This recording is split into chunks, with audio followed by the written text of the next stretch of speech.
In a quiet, tree-lined neighborhood where sprawling mansions stood like monuments to wealth and privilege, there lived a boy named Elijah. He was only 12 years old but carried the weight of responsibility far beyond his years.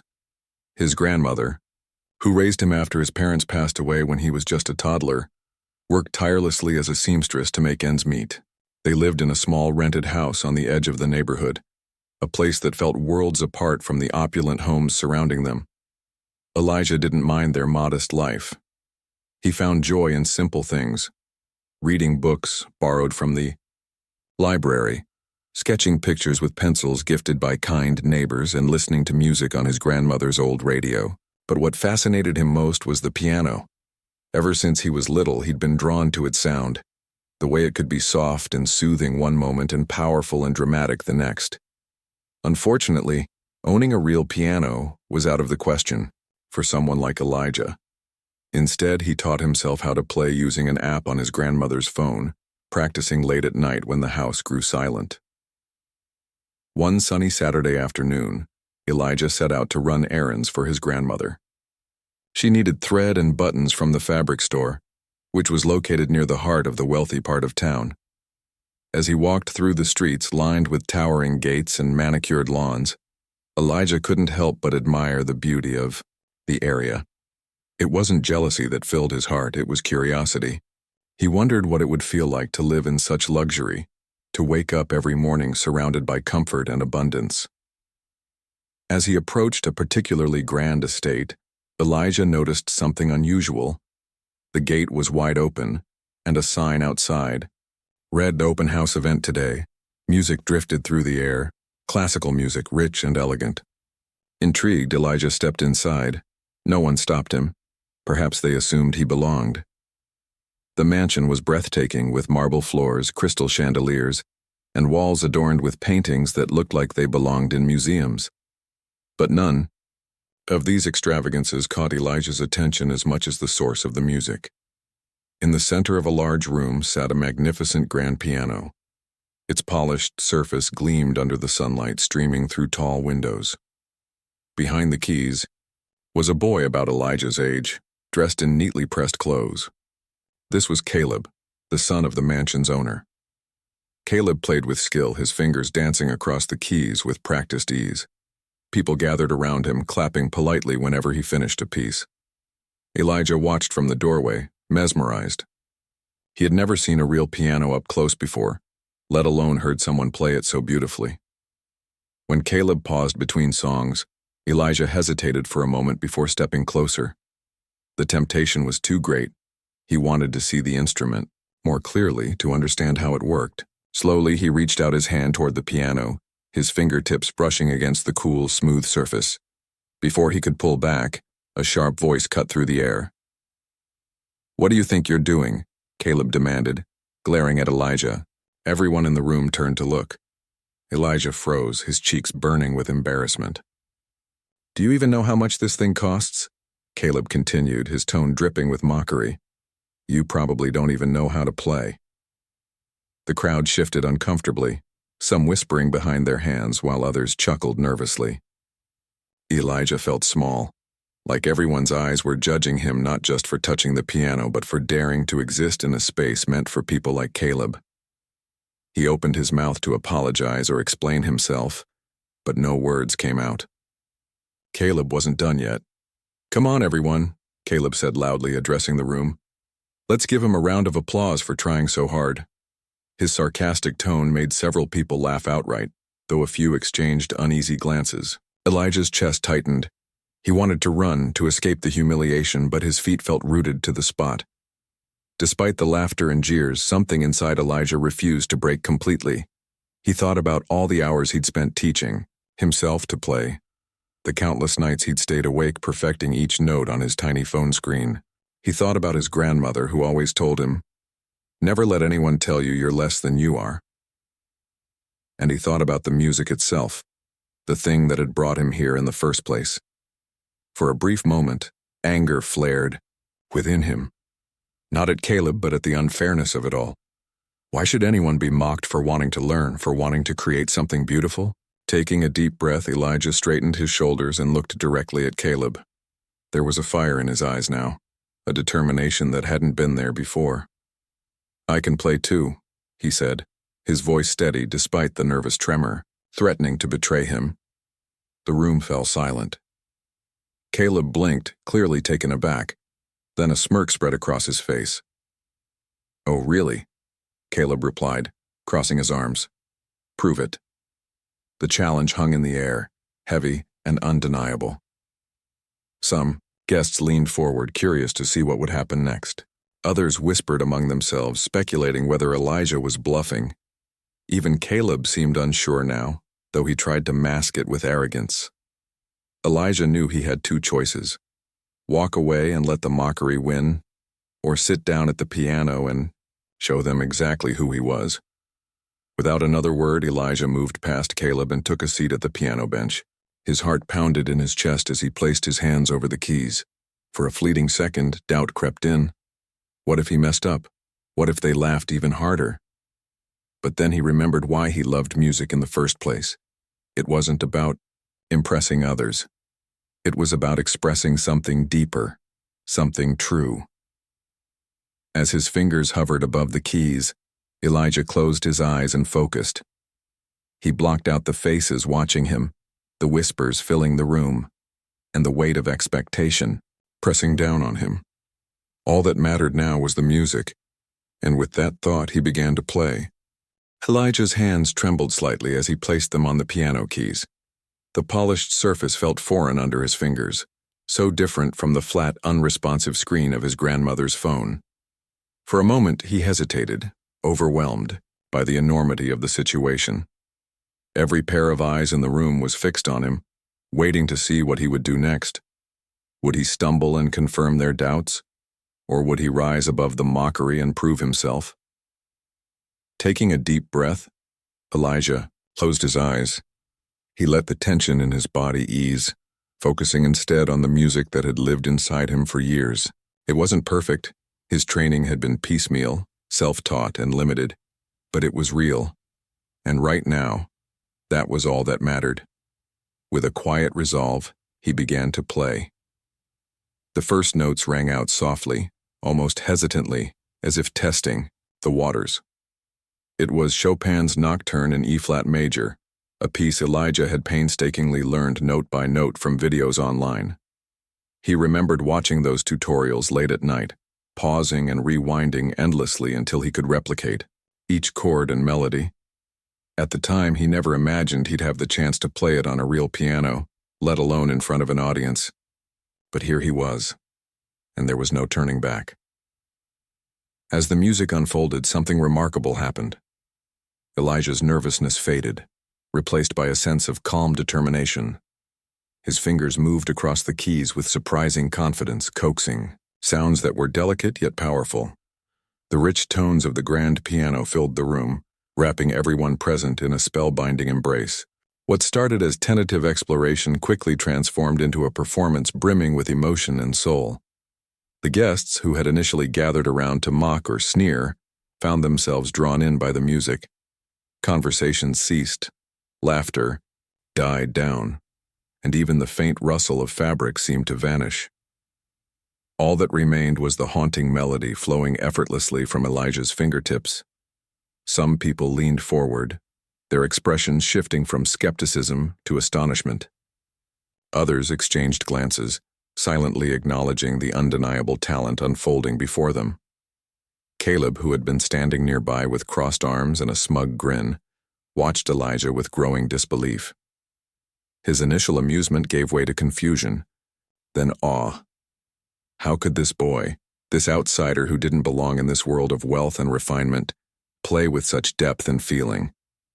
Caleb had taken lessons since he was 5, practiced for hours every day, and performed at countless recitals. Yet, as he listened to Elijah, he realized something. This wasn't just technical skill. This was pure passion, raw and untamed, spilling onto the keys in waves of emotion. Elijah played without stopping, losing himself completely in the music. Each note carried a piece of his story, the struggles, the dreams, the resilience. There were moments when his technique faltered slightly, betraying his lack of formal training. But these imperfections only added to the authenticity of the performance.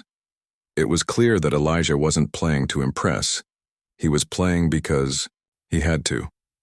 The music was a part of him, woven into the very fabric of his being. By the time the final note lingered in the air, the room was utterly silent. For a few heartbeats, no one moved or spoke. Then, like a dam breaking, applause erupted. People clapped enthusiastically, some even rising to their feet. A few wiped away tears, visibly moved by what they had just witnessed. Elijah sat motionless, for a moment, his chest rising and falling as he caught his breath. When he finally opened his eyes and looked up, he saw faces filled with admiration and respect, something he hadn't expected to find in this crowd. Caleb stepped forward, his earlier arrogance replaced by genuine humility. I'm sorry, he said, his voice barely audible over the lingering applause. He extended his hand toward Elijah, his expression a mixture of shame and awe. Elijah hesitated, unsure whether to trust the gesture. After everything that had transpired, it was hard to believe Caleb's change of heart was sincere. But looking into the other boy's eyes, Elijah saw something unexpected. Vulnerability. Slowly, Elijah reached out and shook Caleb's hand. It was a small act, but it carried immense weight. In that moment, the barriers between them, the wealth, the privilege, the prejudice, began to crumble. Neither boy said anything more, but the connection forged through music spoke louder than words ever could. The host of the event, a tall man with silver hair and an air of authority, approached Elijah next. This was Caleb's father, the owner of the mansion. He had been observing the scene quietly from the sidelines, his expression unreadable at first. Now, however, his face softened, and he offered Elijah a warm smile. "That was extraordinary," he said, his voice tinged with admiration. "Where did you learn to play like that?" Elijah shrugged modestly, still trying to process everything that had happened. "I taught myself," he admitted, "on my phone." A murmur of amazement rippled through the crowd. Someone muttered, "Unbelievable," while another whispered, "He's a natural." The host nodded thoughtfully, clearly impressed. "Well, we can't let talent like yours go unnoticed," he continued. Turning to address the room, he announced, "Let's invite Elijah to stay for dinner. Perhaps we can discuss ways to support his musical journey." The invitation caught Elijah off guard. Dinner at this grand estate? With these people who just moments ago had laughed at him? It felt surreal. But Elijah accepted graciously, sensing that this might be the beginning of something life-changing. As the evening wore on, Elijah found himself seated at a long dining table alongside Caleb and his family. The food was unlike anything he'd ever tasted, and the conversation flowed easily despite the obvious differences between them. Caleb's father asked Elijah about his background, his aspirations, and how he managed to teach himself such complex pieces. Elijah answered honestly, sharing stories of late-night practice sessions and the sacrifices his grandmother made to provide for him. Throughout the meal, Elijah couldn't shake the feeling that he was living in a dream. Just hours earlier, he had been ridiculed and humiliated. Now he was being celebrated and treated like an equal. It was a stark reminder of how quickly fortunes could change, and how powerful perseverance could be. By the end of the night, Elijah left the mansion with more than just memories of an incredible performance. He walked away with newfound confidence, a sense of belonging he hadn't felt before, and promises of support from people who genuinely wanted to help him succeed. As he strolled home under the starlit sky, Elijah allowed himself a small smile. He didn't know exactly where this new chapter would lead, but one thing was certain. Music had opened doors he never thought possible, and he was ready to step through them. The days following Elijah's unexpected performance at the mansion felt like a whirlwind. News of his impromptu recital spread quickly throughout the neighborhood, carried by whispers at coffee shops, dinner tables, and social gatherings. People, who had once dismissed him as that boy from the edge of town, were now talking about him with admiration. Some even referred to him as a prodigy, though Elijah himself didn't feel like one. He was just a kid who loved music and had worked hard to teach himself what he could. Caleb's father, Mr. Thompson, wasted no time in making good on his promise to support Elijah's talent. The very next day, he arranged for Elijah to meet with Ms. Eleanor Whitaker, a renowned pianist and instructor who had trained some of the finest musicians in the country. When Elijah first entered her studio, a cozy yet elegant space filled with sheet music, framed awards, and a gleaming Steinway grand piano, he couldn't help but feel intimidated. But Ms. Whitaker greeted him warmly, her kind smile putting him at ease. "Mr. Thompson tells me you're quite the musician," she said, gesturing for Elijah to sit beside her at the piano. "Let's see what you've got." Elijah hesitated for a moment, then began playing the same Chopin piece that had captivated the audience at the mansion. As his fingers danced across the keys, Ms. Whitaker listened intently, occasionally nodding or jotting down notes on a pad of paper. When he finished, she clapped softly, her eyes lighting up with excitement. "You have something special, Elijah," she said earnestly. "Raw talent isn't something you can teach, it's innate. But raw talent needs guidance to truly shine. Are you willing to put in the work?" Elijah nodded without hesitation. For years, he'd dreamed of having access to proper lessons, and now that the opportunity was finally within reach, he wasn't about to let it slip away. From that day forward, Elijah began attending weekly lessons with Ms. Whitaker. She challenged him in ways he hadn't anticipated, introducing him to new techniques, complex compositions, and the nuances of interpretation. At times, the workload felt overwhelming, especially since Elijah still had school assignments and chores to balance. But every note he played reminded him why he was doing this. It wasn't just for himself. It was for his grandmother, who had always believed in him, and for everyone who had ever doubted him. Word of Elijah's progress continued to spread, reaching beyond the confines of the neighborhood. A local newspaper published an article about him titled "From Humble Beginnings to Rising Star: The Story of Elijah Johnson." The piece highlighted not only his musical journey, but also his resilience and determination. Photos of Elijah sitting at a piano accompanied the story, showing him both in practice sessions and performing at small community events organized by Mr. Thompson. These performances gave Elijah a chance to hone his skills in front of live audiences, each experience building his confidence further. One evening, after a particularly successful performance at a charity gala hosted by Mr. Thompson, Elijah found himself cornered by reporters eager to learn more about him. Cameras flashed as questions came at him from all directions. "How does it feel to be called a prodigy?" one asked. Another chimed in, "What's your secret to mastering such difficult pieces?" Elijah blinked under the sudden attention, unsure how to respond. He wasn't used to being in the spotlight, let alone answering questions about himself. "I don't think I'm a prodigy," he replied honestly, his voice steady, despite the nerves bubbling inside him. "I just love playing the piano, it makes me happy, and I've worked really hard to get better, that's all." His humility struck a chord with those listening. Instead of boasting or pretending to be someone he wasn't, Elijah remained genuine, a quality that endeared him to many. Even Caleb, who had initially mocked him, seemed genuinely proud of how far Elijah had come. Over time, their relationship evolved from awkward acquaintanceship to a tentative friendship. Caleb often attended Elijah's performances, cheering him on enthusiastically and occasionally offering words of encouragement. But Elijah's newfound fame wasn't without its challenges. Not everyone celebrated his success. Some people whispered behind his back, accusing him of seeking attention or exaggerating his struggles for sympathy. Others questioned whether someone from his background could truly excel in classical music, a field historically dominated by privilege. Elijah tried not to let these comments affect him, but they stung nonetheless. There were nights when he lay awake, replaying their words in his mind and wondering if he truly belonged in this world. During one particularly tough lesson, Elijah confided in Ms. Whitaker about his doubts. "Sometimes I feel like I'm faking it," he admitted, his hands resting limply on his lap. "Like maybe I'm not good enough." Ms. Whitaker smiled gently, placing a reassuring hand on his shoulder. "Elijah, doubt is part of the process. Every great artist has faced it at some point. What matters is how you respond to it. Do you let it stop you? Or do you use it to push yourself harder?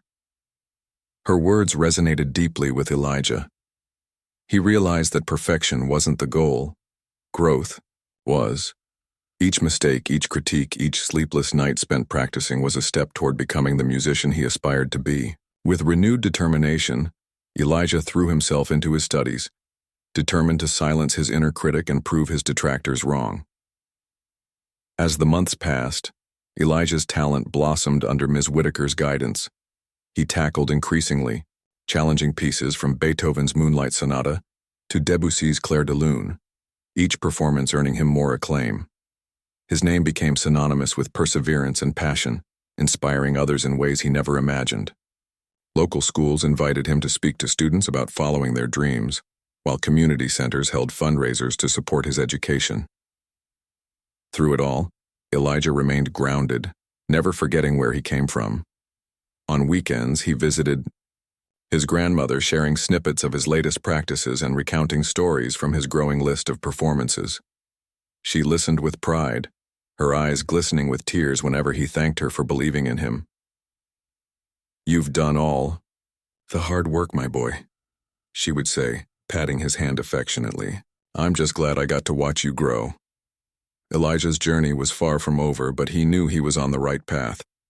Every obstacle he faced only fueled his drive to succeed. Every note he played carried a piece of his soul, a testament to the power of resilience and the transformative magic of music. And though he couldn't predict what lay ahead, one thing was certain. Elijah Johnson was no longer the boy who had been mocked for touching a piano. He was a rising star, ready to take on the world, one breathtaking performance at a time. Elijah's life had transformed in ways he could never have imagined. From the moment his fingers first touched the keys of that grand piano at Mr. Thompson's mansion, everything seemed to change. Yet, despite the accolades and opportunities flooding his way, Elijah quickly discovered that success wasn't as simple or glamorous as it appeared from the outside. For every standing ovation and glowing review, there were moments of self-doubt, exhaustion, and challenges that tested his resolve. One of the biggest hurdles Elijah faced came from people who refused to accept him for who he was. While many celebrated his talent, others dismissed his achievements, claiming they were exaggerated or undeserved. Some whispered that his rise to fame was merely a feel-good story, crafted to make headlines, not an authentic reflection of skill. Others suggested that someone from his background, a boy raised in modest circumstances without formal training, couldn't possibly compete with musicians who had spent years honing their craft under elite instructors. At first, Elijah tried to ignore these comments. He reminded himself of Ms. Whitaker's advice: focus on growth, not perfection. But no matter how hard he worked or how much praise he received, the criticisms lingered in the back of his mind like a shadow. There were days when he questioned whether he truly belonged in this world of classical music, where tradition and privilege often overshadowed passion and grit. Was he just an outsider trying to fit into a space that wasn't meant for him? The pressure mounted further as Elijah balanced his newfound responsibilities with schoolwork and helping his grandmother. His teachers noticed his grades slipping, not drastically but enough to raise concerns.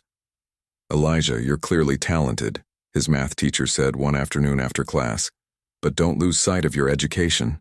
You'll need more than music to succeed in life." Though well-intentioned, the comment weighed heavily on Elijah.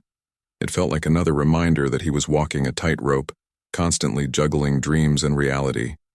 His grandmother, however, remained his steadfast anchor. She saw the toll the stress was taking on him, and made sure to remind him why he started playing music in the first place. "You didn't begin this journey for awards or recognition," she told him one evening as they sat together in their small living room.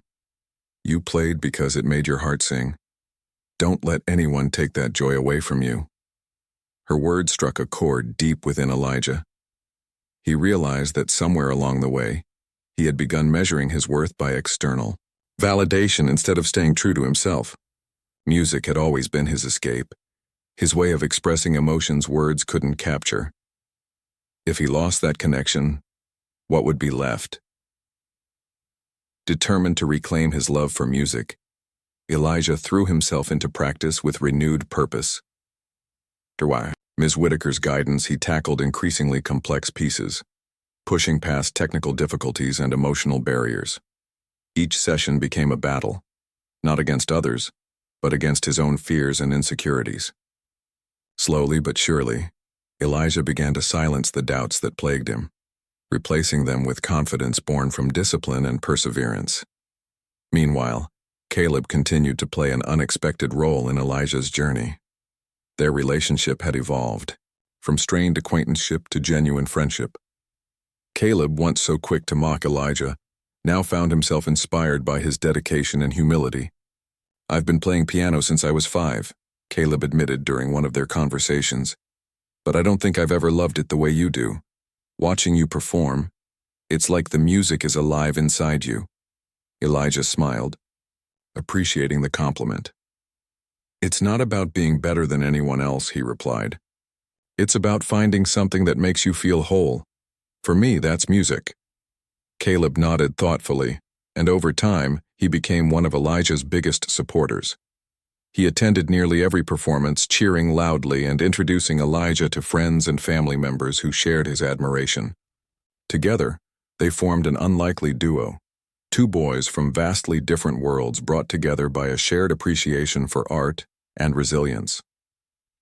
As Elijah's reputation grew, so did the invitations to perform. Local churches, schools, and community centers clamored to host him, eager to witness the phenomenon everyone was talking about. One particularly memorable event took place at a youth center in a neighboring town. The audience consisted mostly of children and teenagers, many of whom came from backgrounds similar to Elijah's. As he played Rachmaninoff's Prelude in C-sharp minor, the room fell silent, captivated by the intensity and emotion pouring from the piano. Afterward, several kids approached Elijah, wide-eyed and full of questions. "How did you learn to play like that?" one asked. Another chimed in. "Do you think I could do it too?" Elijah knelt down to meet them at eye level, his heart swelling with pride. "Of course you can," he said earnestly. "If you love something enough to work hard for it, nothing can stop you. Trust me, I know." Those interactions reminded Elijah of the importance of giving back. Inspired by the impact he had on younger audiences, he decided to start volunteering at local music programs for underprivileged children. With Mr. Thompson's support, he helped organize workshops where kids could explore instruments and discover their own passions. Many of these children had never held a violin or pressed a key on a piano before, but Elijah encouraged them to experiment fearlessly. "Music doesn't care where you come from," he told them. "All it asks is that you give it your best." Through these efforts, Elijah began to see himself not just as a performer, but as a mentor and advocate. He wanted to ensure that no child would ever feel excluded from pursuing their dreams regardless of their circumstances. In doing so, he found a deeper sense of fulfillment, one that went beyond applause and accolades. Despite the challenges and occasional setbacks, Elijah's journey was shaping him into someone stronger, wiser, and more compassionate. He knew that the road ahead wouldn't always be smooth, but he also knew that he had the tools to face whatever came his way. With his grandmother's unwavering support, Ms. Whitaker's expert guidance, and his own unshakable determination, Elijah was ready to embrace whatever the future held. And though he still felt moments of doubt, those feelings no longer defined him. Instead, they fueled his drive to keep moving forward, proving to himself and to the world that talent knows no boundaries and neither does perseverance. As Elijah's reputation continued to grow, he began stepping onto bigger stages and facing larger audiences. What had started as small performances in community centers and local events soon evolved into appearances at prestigious venues. He was invited to play at charity galas, cultural festivals, and even a regional music competition that drew participants from across the country. Each performance brought its own set of challenges, but they also provided Elijah with opportunities to push himself further than he ever thought possible. One such event was the annual Spring Arts Festival, held in a grand concert hall downtown. The festival attracted not only musicians but also artists, dancers, and poets, creating an atmosphere buzzing with creativity and energy. Elijah had been asked to perform as a featured guest, and while he was honored, the pressure weighed heavily on him. This wasn't just another recital. It was a chance to prove himself on a stage where expectations were sky high. The night before the festival, Elijah struggled to sleep. His mind raced with thoughts of potential mistakes. What if his fingers slipped during a difficult passage? What if the audience didn't connect with his interpretation of the piece? These fears gnawed at him, making it hard to focus. Finally, unable to lie still any longer, he got out of bed and sat at the old keyboard app on his phone, practicing quietly so as not to disturb his grandmother. As his hands moved over the virtual keys, he reminded himself why he loved playing in the first place. Music wasn't about perfection, it was about connection. If he could touch even one person in the audience, then his performance would be worth it. The day of the festival arrived, and Elijah dressed carefully in the suit Mr. Thompson had gifted him for the occasion. Standing in front of the mirror, he barely recognized the young man staring back at him. Gone was the shy boy who had once hesitated to touch a piano, replaced by someone confident and determined. Still, as he walked into the concert hall and saw the rows of seats filling up with people, his nerves returned in full force. Backstage, Elijah ran through his routine one last time, visualizing each note and movement. Ms. Whitaker joined him, shortly before he was due to go on, her presence calming him instantly. "Remember," she said gently, placing a reassuring hand on his shoulder. "You're not here to impress anyone. You're here to share your gift. Let the music speak for itself." When Elijah finally stepped onto the stage, the spotlight felt blinding, and the applause seemed deafening. For a moment, he stood frozen, overwhelmed by the sheer number of eyes watching him. Then, taking a deep breath, he approached the gleaming grand piano at center stage.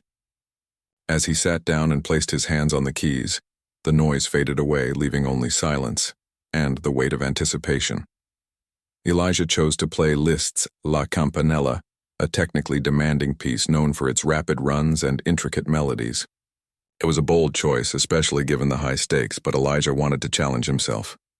From the first note, his fingers flew across the keys with precision and grace, weaving together cascading arpeggios and playful trills. The audience leaned forward, captivated by the dazzling display of skill. Yet what truly set Elijah apart was the emotion behind his playing. Every note carried a story of struggle, triumph, and hope, and the crowd responded to it instinctively. The time the final chord rang out, the entire hall erupted into thunderous applause. People rose to their feet, cheering and whistling, some wiping away tears. Elijah bowed deeply, his heart swelling with gratitude. For the first time in weeks, he felt at peace. All the doubts and anxieties that had plagued him melted away, replaced by a profound sense of accomplishment. But Elijah's journey was far from over. In the months that followed, he faced new challenges that tested not only his talent, but also his character. One of the most daunting came in the form of a national youth piano competition, a rigorous event that required competitors to perform multiple pieces across several rounds. To prepare, Elijah worked tirelessly under Ms. Whitaker's guidance, mastering everything from Bach fugues to Rachmaninoff concertos. The hours spent practicing left his fingers sore and his mind exhausted, but he refused to give up. On the day of the competition, Elijah found himself surrounded by other talented, young musicians, many of whom had trained at elite conservatories and performed internationally. Some were friendly and supportive, while others exuded an air of superiority that made Elijah feel out of place. During breaks between rounds, he overheard snide remarks about his background and lack of formal training. "He's good, sure," one competitor whispered to another, "but does he really belong here?" Elijah clenched his fists, fighting back the urge to let those words get to him. Instead, he focused on what mattered most, delivering his best performance. In the final round, he played Chopin's Ballade No. 1 in G minor, pouring every ounce of emotion into the music. When he finished, the judges exchanged glances, visibly impressed. Though Elijah didn't win first place, he earned second prize, an incredible achievement considering the caliber of the competition. While some might have seen this as falling short, Elijah viewed it as a victory. He had proven to himself that he could hold his own against the best regardless of where he came from. More importantly, he had inspired countless others who watched his journey unfold. After the competition, a young girl approached him backstage, clutching a notebook filled with scribbled compositions. "I want to be like you when I grow up," she said shyly. "You make me believe I can do anything." Moments like these reminded Elijah of the true power of music, not to divide or exclude, but to unite and uplift. Determined to spread that message even further, he expanded his efforts to mentor aspiring musicians. With help from Mr. Thompson and Ms. Whitaker, he launched a scholarship program aimed at providing resources and opportunities to children from underserved communities. Funds raised through benefit concerts and donations allowed recipients to attend music camps, take lessons, and access instruments they otherwise couldn't afford. Through these initiatives, Elijah became more than just a performer. He became a beacon of hope for countless young dreamers. His story served as proof that obstacles could be overcome with perseverance and passion. Whether he was teaching a child how to read sheet music or sharing his experiences at a motivational talk, Elijah radiated authenticity and kindness. People gravitated toward him not because of his fame, but because of the genuine care and humility he showed to everyone he met. Yet despite his growing influence, Elijah never lost sight of his roots. He visited his old neighborhood regularly, performing free concerts in parks and libraries to bring joy to those who couldn't afford tickets to fancy halls. His grandmother attended every event, her face glowing with pride as she watched her grandson inspire others. "You've come so far," she often told him, "but your heart is still the same. That's what makes you special." As Elijah reflected on how much his life had changed since that fateful day at Mr. Thompson's mansion, he realized that success wasn't defined by trophies or headlines. It was measured by the lives he touched and the barriers he broke down. Along the way, every challenge he faced had taught him something valuable, not just about music, but about resilience, compassion, and the boundless potential within us all. And though the road ahead promised more hurdles and uncertainties, Elijah embraced them with open arms. After all, it was through adversity that he had discovered his strength, and it was through music that he had found his purpose. Years had passed since Elijah first touched the keys of that grand piano at Mr. Thompson's mansion, but the memory of that day remained vivid in his mind. It wasn't just a moment of triumph. It was the spark that ignited a journey filled with challenges, growth, and transformation. Now, as he stood backstage at one of the most prestigious international piano competitions in the world, Elijah felt a mix of nerves and excitement coursing through him. This was it, the culmination of everything he had worked for. The competition had drawn participants from over 30 countries, each vying for the title of champion. The stakes were higher than ever, and the pressure was immense. But Elijah carried something no amount of training or privilege could teach: an unshakable belief in himself and the power of his music to connect with others. As he waited for his turn to perform, he closed his eyes and thought about all the people who had helped him along the way. His grandmother, whose sacrifices had made this dream possible. Ms. Whitaker, whose guidance had shaped him into the musician he was today. Caleb, whose friendship had shown him the value of forgiveness and understanding. And countless others who had cheered him on when the odds seemed insurmountable. When Elijah finally stepped onto the stage, the auditorium fell silent. Thousands of eyes watched as he approached the gleaming Steinway grand piano, its polished surface reflecting the bright lights above. He took a deep breath, letting the weight of the moment settle over him, then sat down and placed his hands gently on the keys. For a brief second, he allowed himself to feel the enormity of what he was about to do. Then, with quiet confidence, he began to play.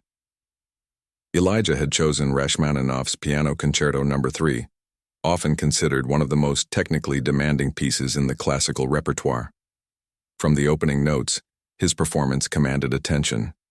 His fingers moved across the keyboard with precision and fluidity, tackling the complex passages with ease while infusing them with raw emotion. The concerto's sweeping melodies and thunderous crescendos filled the hall, captivating the audience completely. Each note carried a piece of Elijah's story, the struggles he had overcome, the dreams he had chased, and the love he had poured into every practice session, no matter how grueling. As the final chords echoed through the auditorium, there was a moment of absolute stillness. Then, like a wave crashing against the shore, applause erupted. People rose to their feet, clapping and cheering with such enthusiasm that the sound seemed to shake the very walls of the venue.